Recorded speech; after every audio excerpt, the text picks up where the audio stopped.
parce qu'en fait, il y en a eu 4 de la même série. C'est la série des South Dakota.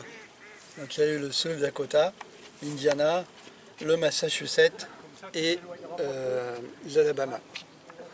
Tous. Et de ces navires sont dérivés les classes Iowa, le New Jersey, le Missouri et le Wisconsin.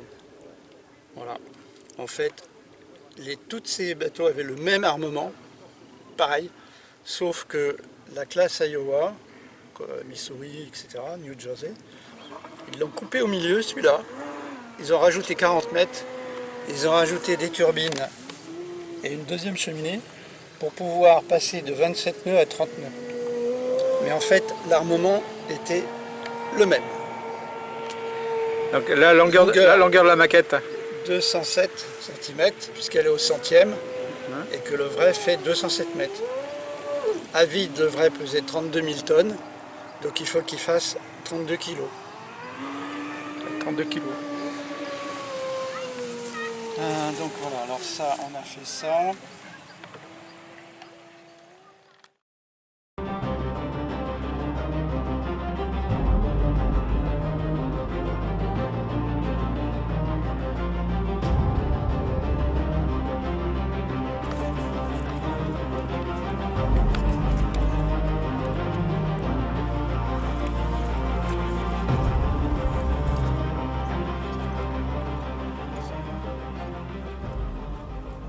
L'USS Massachusetts, nommée affectueusement Big Mammy par son équipage au cours de la Deuxième Guerre mondiale, est un navire de la classe South Dakota qui ressemble à la classe North Carolina un peu plus court, mais avec une seule cheminée.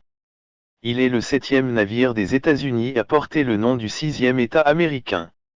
Sa coque vit le jour le 20 juillet 1939 à Fort River Shipyard de Quincy au Massachusetts.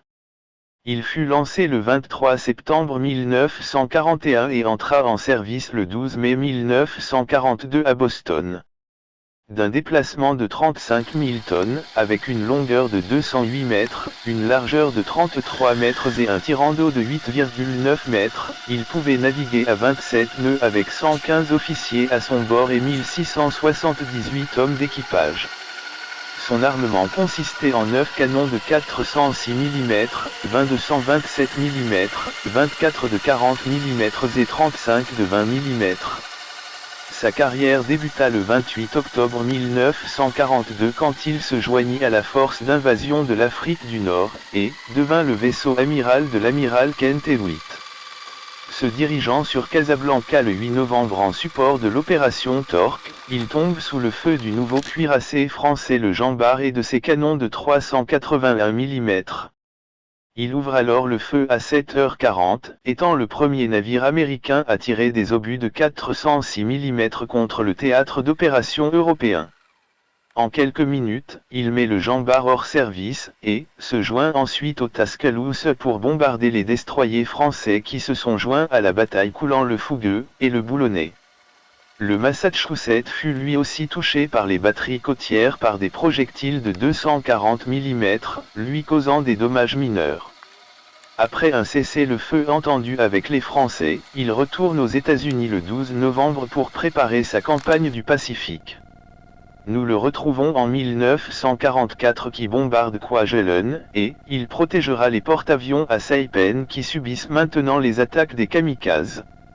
Il sera aussi à Okinawa, Manille, Utili et Iwo Jima. Le 9 août 1945, il sera probablement le dernier navire à ouvrir le feu avant la fin de la guerre contre le complexe industriel de Hamamatsu, le jour de la bombe de Nagasaki. Fait important, aucun marin ne fut tué à son bord au cours de la Deuxième Guerre mondiale. Il reçut 11 Battle Stars pour ses services.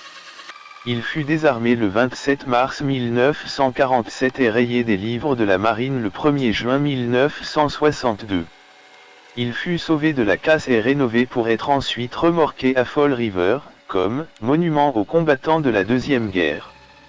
L'USS Massachusetts est resté inactif jusqu'au 1er juin 1962, date à laquelle il a été retiré du Naval Vessel Register. Pendant cette période, certaines pièces d'équipement ont été retirées pour être réutilisées sur d'autres navires. En 1965, grâce à l'effort de citoyens du Massachusetts, l'US Navy l'a cédé au Massachusetts Memorial Committee, qui l'a transformé en navire musée à Fall River, au Battleship Cove.